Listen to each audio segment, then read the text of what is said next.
J'ai chaud. Non. Et encore, il y a 10 minutes, j'étais à torse-poil. Mais là, juste parce qu'il y a la vidéo, je me mets pas tout nu. Allez, on vous lance l'intro et on vous explique ce qu'on est en train de faire. Salut, nous c'est Olivia et Kevin. Avec nos 3 enfants, on a eu envie de changer quelque chose dans notre vie. On a donc commencé en retapant entièrement une vieille caravane 4 places de 1979. Elle était vraiment en sale état, mais on a relevé le défi. Après 18 mois de travaux pour la transformer en véritable petite maison pour nous 5, on peut enfin en profiter. Mais on se rend vite compte que l'espace n'est pas suffisant, alors on a choisi de se lancer dans un nouveau défi de taille. 12 mètres de long, 2,50 mètres de large, 3,60 mètres de haut, on a choisi Iris, un magnifique Iliad RTX de 2003 et on va le transformer en camping-car géant pour y vivre à l'année. Suivez-nous dans cette nouvelle aventure.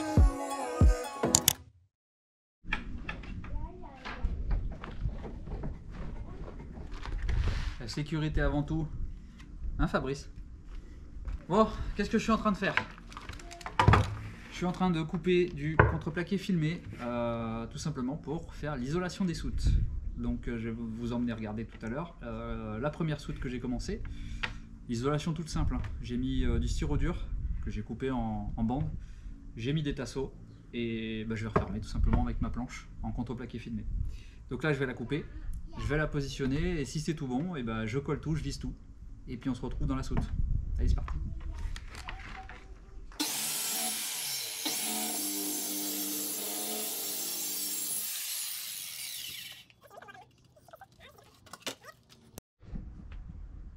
C'est pas mal, hein? On pourrait presque faire des lits superposés là-dedans. L'avantage d'avoir des grandes soutes. Bon, donc voilà, on a testé notre planche. Il va nous manquer une petite bande là, forcément. Donc les tasseaux, tous les... J'en ai mis tous les combien? Tous les 30 cm. Des bandes de styro dur de 3 cm d'épais, enfin des bandes de 30 cm aussi. Ça suffit largement. Et ça suffira à mettre hors gel, on va dire entre guillemets hors gel, surtout la cuve d'eau qui va être là-bas. Je vais faire la même chose, le même système, 3 cm de styro dur. En plus, il y aura un Webasto qui soufflera de l'air chaud dans les soutes, je pense. Un Webasto ou peut-être que je me récupérais sur le circuit de refroidissement, on verra bien. Mais je vais installer un système pour mettre hors gel les soutes. Ça, c'est une certitude.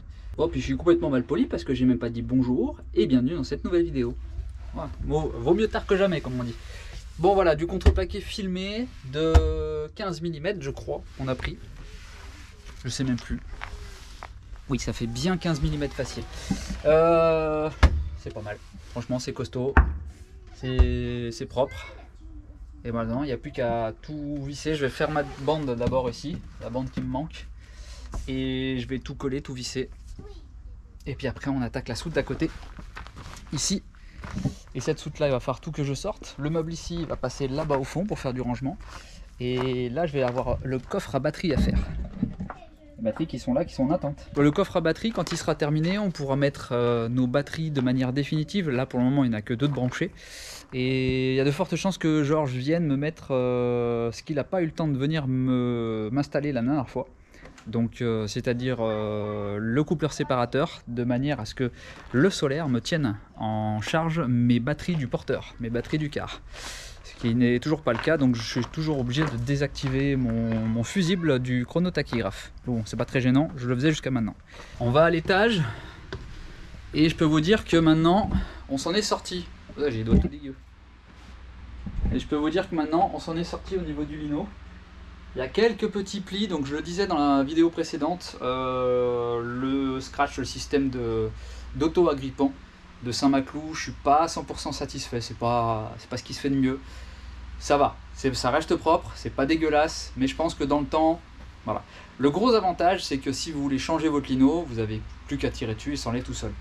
Donc moi ce que je pense que je vais faire en fait, c'est que à ce niveau-là, donc là ici il y aura le meuble qui sera fixé, donc on s'en fiche. Mais à ce niveau-là, en fait, ça, il n'est pas fixé. Je vais le mettre de côté. Je vais dérouler ça. Je vais mettre de la colle ici. De la colle, là, enfin, tous les lieux de passage, je vais mettre de la colle. Comme ça, on est sûr que ça ne bougera pas. Maintenant, je vais couper ma deuxième bande de contreplaqué filmé. Regardez un peu le bordel. Ah, ça, c'est moi qui travaille. Bordel de partout. Ah ouais, je vous ai pas montré. J'ai tout sorti de la soute. J'ai fait une brocante ce matin. J'ai tout sorti, voilà, tout ça. Tout à 10 balles ou je remballe. C'est un merdier dans ces soutes. Alors c'est un avantage d'avoir des soutes d'1,15 m de hauteur, hein, mais qu'est-ce qu'on en met dedans du merdier? Bon, allez, je vais couper ma deuxième planche. Et puis je vais aller fixer tout ça. Parti.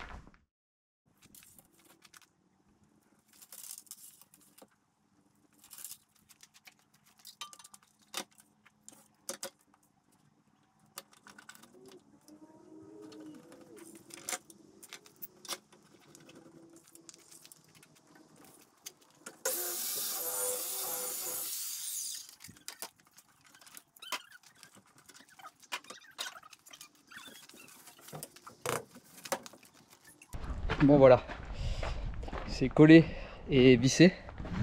J'ai mis des caisses à outils bien lourdes pour faire du poids, là c'est déjà vissé. Alors ce que j'ai fait, c'est que j'ai vissé mais seulement au tasseau. J'ai pas vissé au plancher d'origine parce que j'avais peur que ça transperce quand même le plancher. Donc en fait j'ai juste d'abord collé mes tasseaux là, j'ai mis mon styrodure dessous, c'est collé aussi, et par dessus j'ai vissé ma planche au tasseau, comme ça au moins j'ai vraiment rien qui transperce mon plancher. Là il va me rester celle-ci là à mettre correctement, et puis à la visser aussi, et après c'est fini. Après je passe le meuble qui est ici, je le passe là-bas pour faire du rangement, je range tout bien correctement, et une fois que j'aurai tout passé de là à ici, je m'attaque à celle-ci et je fais mon coffre à batterie. Mais avant ça, une petite pause parce qu'il fait vraiment chaud. Vraiment, mes congés vont être optimisés entre la pose du plancher, l'isolation des soutes. Je pense qu'on est bien parti, hein. Ouais. On est dimanche, je suis en congé depuis mercredi. Ouais. Tu as presque fini. Il me reste encore 2 semaines de congé. Un bon café de chantier, c'est un café avec de la poussière de bois et de la crasse de doigts dedans. Véridique. Allez, à toutes. Bon voilà, les soutes sont rangées. Bon, à peu près, hein. Ça nous a permis en fait de mettre notre ancien meuble de l'autre côté. Voilà. Et de faire de la place dans la soute où il y a les batteries. Celle qu'on va attaquer demain. J'aurais bien voulu faire les deux aujourd'hui, mais ça prend énormément de temps quand même. On s'en rend pas bien compte, mais voilà. Tous les outils sont rangés là. On a encore un petit peu ici, mais demain en fait il y aura beaucoup moins de bordel. Il y aura juste ça à mettre à côté. Ce qui va être le plus chiant, ça va être pour les batteries. Je sais pas encore comment je vais faire. Nous, on finit de ranger, on remet tout à sa place. Le gros machin, je sais pas si je vais le reculer, parce que depuis que je l'ai avancé, n'empêche, on produit bien l'électricité et ça c'est plutôt cool. On va tout ranger, on va tout fermer, on va se laver, on va manger comme d'habitude. On se donne rendez-vous tout de suite et pour nous ce sera demain matin. Allez! Et salut, on n'est pas le lendemain matin, on est 2 jours après. Hier j'ai bossé un petit peu mais j'ai pas filmé parce que ça servait pas à grand chose et qu'il faisait très très chaud, donc j'étais à poil. Bon, pas tout à fait mais presque. Donc c'était pas forcément très joli à la caméra. Voilà, bon, même sans la caméra d'ailleurs. Bref, je vais vous montrer tout à l'heure, une fois que j'aurai laissé tourner le moteur assez longtemps pour recharger les batteries, faire tourner un peu le moteur aussi pour dire de le faire tourner chaque semaine. Là je le fais tourner en gros 30 à 40 minutes à chaque fois que je viens, donc sauf quand c'est tous les jours comme en ce moment. Mais au moins une fois par semaine je le fais tourner régulièrement, donc ce qui m'empêche de filmer puisque on n'entend que ça. Donc une fois qu'il aura fini de tourner, je vais vous montrer ce que j'ai fait hier. Donc j'ai attaqué la deuxième soute. Y en a qui m'ont posé la question quand j'ai fait les publications sur Instagram. Oui, parce que petit rappel, on a Facebook et Instagram pour ceux qui veulent aller regarder un petit peu toutes les mises à jour quotidiennes ou quasi quotidiennes. On met, on va dire, plus souvent à jour sur Instagram et Facebook que sur YouTube, parce que YouTube c'est beaucoup plus de boulot, ça me fait faire du montage, etc. etc. Et forcément, prendre des photos c'est plus facile. Donc pour ceux qui veulent aller voir, ça se passe sur Instagram et sur Facebook. Donc comme je le disais, il y en a qui m'ont posé la question, pourquoi j'isole mes soutes? Alors pourquoi j'isole mes soutes? Tout simplement pour pouvoir avoir la possibilité et ne pas être bloqué d'aller en fait dans un pays froid ou dans une région de la France où il fait très froid où par exemple si on veut aller en station en plein hiver, et ben on ne sera pas bloqué. On aura la possibilité de mettre notre soute hors gel, donc y compris les cuves. Pour moi c'est un point important, même si peut-être qu'on ne sait pas, on n'ira peut-être pas dans une région froide. Disons que je veux pas me bloquer, je veux avoir la capacité avec mon véhicule d'aller là-bas. Si un jour on décide d'y aller, on pourra y aller. Et je n'ai pas envie d'être bloqué, de me dire tiens j'ai envie d'y aller, mais on ne peut pas parce qu'on a une isolation à faire. On aurait très bien pu le faire après, mais tant qu'à faire, là on a du matériel à dispo, on a les tasseaux, on a le styro-dur, on a le plancher, et franchement ça suffira largement. On aura un système de chauffage dans les soutes en plus, et ça sera largement suffisant. Donc voilà, on n'a pas filmé aussi également hier matin, puisqu'on a fait une petite retouche sur notre sol. Je vais vous montrer ça. Donc au niveau du sol, là on a mis déjà un petit peu de poids pour que ça commence un petit peu à bien prendre ses marques. On a dû dérouler toute la moitié ici, mettre de la colle, et on a fait la même chose là. On a déroulé, on a mis de la colle parce que le scratch c'est vraiment pas possible. On a mis cette colle là. Hop là. Bah, elle est bien collée même, elle est collée au carton. Voilà. On a mis de la Patex. Donc pourquoi on a décidé de faire ça? Parce qu'on s'est rendu compte que tout simplement avec le système auto-agrippant de chez Saint-Maclou, ça ne marchait pas du tout. Donc en fait on a décollé chaque moitié, enfin décollé, on a descratché chaque moitié, ça venait tout seul, hein. Clairement ça tient pas du tout leur système, et on a mis de la colle tout simplement. Donc on a été acheter 2 bidons, de gros bidons de colle. Ça nous a fait à peu près je dirais 15 mètres carrés de surface. On n'a pas fait l'arrière, donc il y a juste un endroit là où vous voyez les planches juste là, il y avait un endroit où il y avait un petit pli, ça faisait une petite bulle. Et nous on n'aime pas trop quand ça bubule, on préfère quand ça cocole, voilà. Donc voilà, le problème du sol est réglé pour le moment, on va dire entre guillemets, puisqu'il y aura toujours cette histoire de trappe. Parce que pareil, vous avez été nombreux à me demander comment je vais les faire.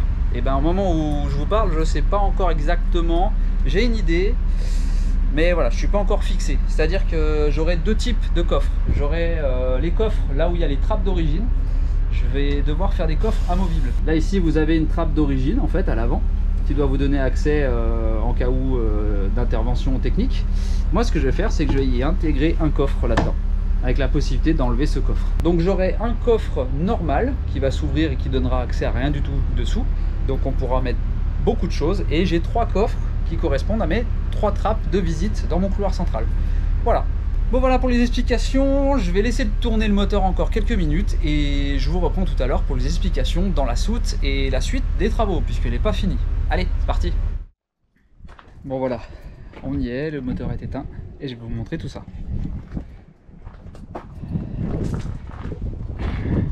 Donc la première soute est terminée. J'ai remis mon bazar dedans, un peu mieux trié, un peu mieux rangé quand même. Et la deuxième soute, j'ai déconnecté du coup les batteries qui étaient branchées, je les ai posées dehors. J'ai fait le même principe, j'ai reposé les batteries dessus déjà pour que ça colle bien.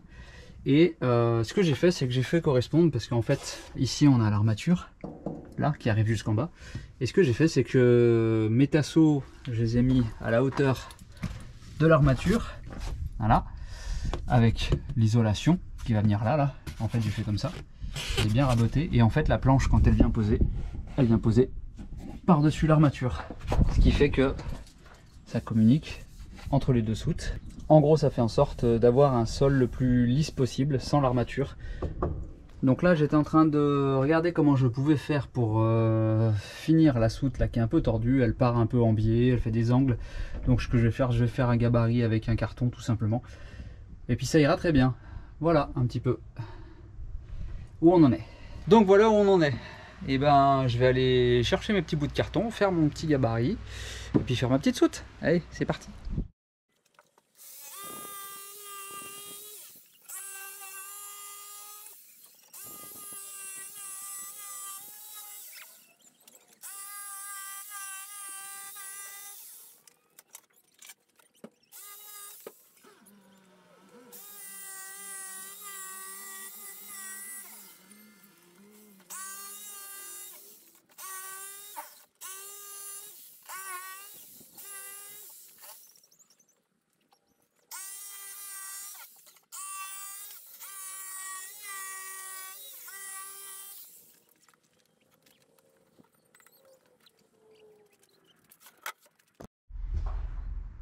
Bon voilà, j'ai posé ma deuxième planche. J'ai fait plusieurs allers-retours.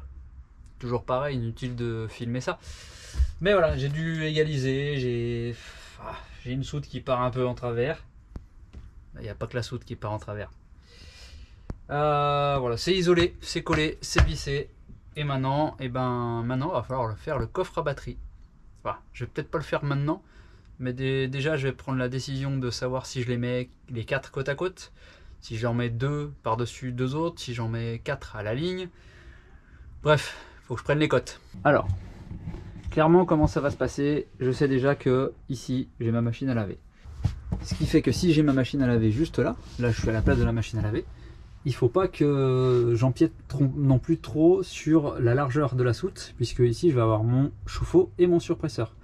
Il faut que j'ai la place. Pareil, je vais avoir aussi un accès pour l'air, un accès pour l'eau de ce côté-là, du côté gauche. Donc en fait, il faut que je calcule tout ça. Lui, il ne va pas rester là. Lui, normalement, il devrait passer dans la soute qui est là-bas. Normalement. J'ai pas encore essayé. Vous pensez que je devrais le faire? Pas envie. Bon. Alors clairement, ça va être un sacré casse-tête. J'ai l'impression d'avoir l'air blasé quand je filme. Non, c'est pas que je suis blasé, c'est que je suis crevé et j'ai très chaud, très chaud. Et qu'en fait, à chaque fois que je filme, je suis obligé de remettre le t-shirt. Et j'ai encore plus chaud. Et du coup, ça se voit sur mon visage. Bon, on verra si je me motive à faire le coffre tout de suite, mais il y a très peu de chances que je le fasse tout de suite. Je pense que je vais tout ranger et qu'on reviendra quand la pluie sera passée. Donc après-demain. Voilà, demain je viendrai pas, je vais vous préparer justement le montage de la vidéo que vous êtes en train de regarder et certainement terminer le montage de la vidéo que vous avez vue dimanche dernier. Si elle est sortie dimanche dernier. Bon allez, je vous laisse et on se revoit dans quelques temps, quand on reprendra un petit peu tout ça. Bah on est de retour 2 jours après, parce que hier il y avait la pluie, j'en ai profité, je me suis dit tant qu'à faire, à être enfermé autant faire la vidéo, donc hier j'ai fait la vidéo. Et aujourd'hui je suis de retour, et pas pour vous jouer un mauvais tour. Je sais, elle est nulle. Je suis de retour dans mes soutes. Le plancher est terminé, comme je vous le disais, et là je suis en train de réfléchir à comment faire mon coffre à batterie. J'ai pris des mesures, il me faudrait un truc de 60 par 1 mètre en gros. Au départ je voulais les empiler 2 par 2. C'est peut-être pas la meilleure des solutions, alors c'est pas une question d'aération, c'est une question de poids. Ça fait énormément de poids. Donc ça veut dire qu'en cas de freinage ou quoi que ce soit, les 2 batteries du haut, j'ai pas trop confiance. Le problème, comme je le disais, c'est que si jamais je les mets les 4 comme ça, j'ai plus la place pour mon compresseur, mon surpresseur et mon chauffe-eau. Ici je vais avoir juste là ma machine à laver, comme je vous le disais juste avant. Et ici j'aimerais bien garder cette place pour mettre, je sais pas, une plancha, un réchaud extérieur, une petite gazinière à gaz ou électrique extérieur, enfin quelque chose que je puisse sortir avec un petit frigo ou quelque chose comme ça pour profiter un petit peu des journées d'été. Voilà. Et j'aimerais bien me garder un petit coin comme ça. Et le problème en fait, c'est que si je mets tout ici, le côté technique, et ben j'aurai pas ce petit coin là. Et si je fais ça dans la soute d'à côté, je pourrais pas ranger les vélos, des trottinettes, enfin des trucs au niveau des loisirs, je pourrais pas le ranger. Tout ça pour dire, si un jour vous voulez vous lancer dans l'aménagement d'un car, qui a des grandes soutes, faites un plan pour votre aménagement, ça c'est logique, mais faites un plan pour vos soutes. Parce que du coup moi j'ai pas fait de plan. Et je suis en train de cogiter à en faire un en fait. Voilà, donc je sais pas, je suis en train de me dire, est-ce que je vais pas plutôt mettre les batteries dans la soute d'à côté? Donc en fait là on est juste derrière la platine où il y a tous les éléments Victron. L'idée ce serait de les mettre là dans la longueur. Je sais pas si je les mets là, derrière ce meuble là. Est-ce que ce meuble là va rester définitif? J'en sais rien, je sais pas quoi faire. Voilà, donc je suis en train de cogiter. Bon, déjà ce que je peux faire c'est préparer mon coffre, puisque je vais définir dans tous les cas les dimensions du coffre en fonction des batteries, et peu importe l'endroit où il ira, il sera de la même taille. Donc je peux déjà faire mon coffre et après voir où je le pose. Donc je vais déjà faire mon coffre. Allez, c'est parti.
Bon, voilà, j'ai fixé mon coffre, c'est tout fixé, j'ai mis mes tasseaux entre les batteries, j'ai pas mis la 4e encore, hein, pas d'inquiétude, c'est juste que de toute façon ça sert à rien de les mettre les 2 dernières pour le moment.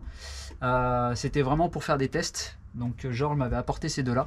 Quand il va revenir pour la mise en service, il va m'apporter les 2 batteries définitives qui vont avec mes 2 batteries là, donc j'aurai 4 batteries à terme. Donc ces 2 là en fait j'aurais peut-être pas dû les mettre, mais c'est pas grave. C'était au moins pour faire la forme de mon coffre et être sûr que ça rentre. Donc voilà, là je vais remettre en service. Je vais les rebrancher et le coffre, enfin le plancher dessus, je vais pas le mettre tout de suite puisque de toute façon mardi prochain, bon, pour moi ce sera mardi prochain, Georges va intervenir et me ramener du coup 2 batteries, me mettre les caches sur toutes mes goulottes ici, mes caches goulottes, mettre les câbles définitifs et aussi brancher le coupleur séparateur, donc le Cyrix.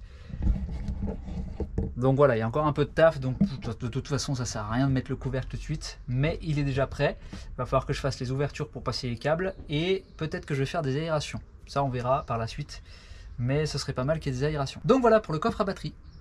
Bon voilà, du coup le coffre il va rester comme ça pour le moment.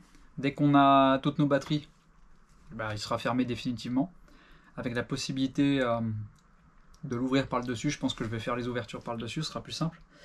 Donc effectivement je perds un peu de place au niveau de la soute, mais je voulais absolument pas sur l'autre soute comment dire, que ça m'empêche de ranger les vélos, les trottinettes et trucs comme ça. Toute la partie loisir c'est vraiment ça restera dans une soute, et la partie outillage je verrai, je me démerderai. De toute façon pour le moment toutes les soutes servent à l'outillage.